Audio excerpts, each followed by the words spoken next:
My parents' biggest frustration was that I was epically lazy, and if they handed out gold medals for being lazy, I would have won, I assure you, hands down. Because even though I was a slightly chubby kid growing up in a morbidly obese family in Tacoma, Washington, I always knew two things about myself. One day I was going to be rich, and I was going to have six-pack abs. Like, those are the two things, as that kid that was, jiggling his belly thinking, one day I'm not going to have to suck in my gut. When I left for college, my own mother, who had always been my biggest cheerleader, quietly assumed I was going to fail. But these two guys that were successful entrepreneurs and bodybuilders happened to walk into a class when I was a teacher.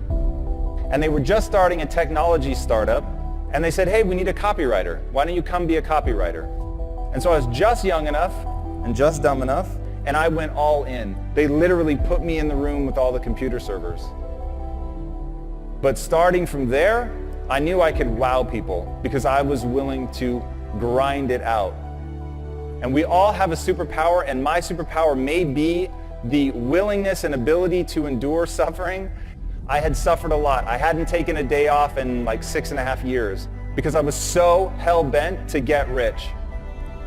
And then I realized, almost 8.5 years in, I had finally had enough. I had hit my breaking point from suffering, and I got so mad, and I was so unwilling to do it anymore. And then I turned to my partners and I say, I'm completely miserable, I quit. I realized the reason I was living the cliche of money can't buy happiness. Along the way, had become so myopically focused on this promise I'd made to myself as a kid that I never stopped to ask, why do I want to get rich? The questions you ask yourself will determine the course of your life. I had been asking myself, what do I need to do to get rich? And it left me really unhappy. So I changed the question, and I started asking, what would I do and love every day, even if I were failing? Life is too short. This is your one go-round. So what are we going to do? We're going to build a company that's predicated on value. We're going to build a company that's predicated on passion. I started thinking about my mom and my sister, but they were profoundly overweight.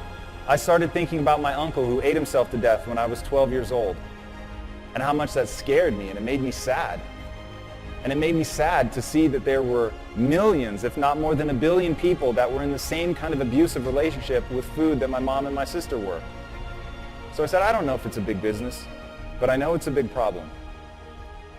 And that's the problem that we're going to solve.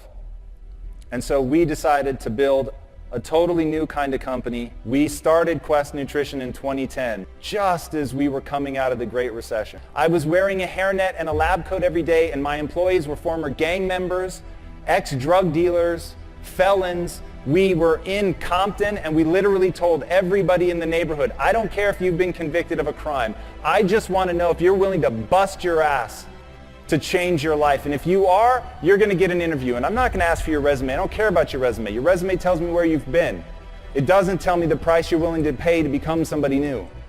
Every belief that you have is a choice. I choose to believe that human potential is nearly limitless. And this was the belief that changed my life. Because once I realized, so it's not about who you are today. It's about who you want to become and the price you're willing to pay to get there. And I promise you, the day that you're willing to pay any price, you'll achieve what you want to achieve. If you truly believe that human potential is limitless, what do you want to become? And what price are you willing to pay to get there?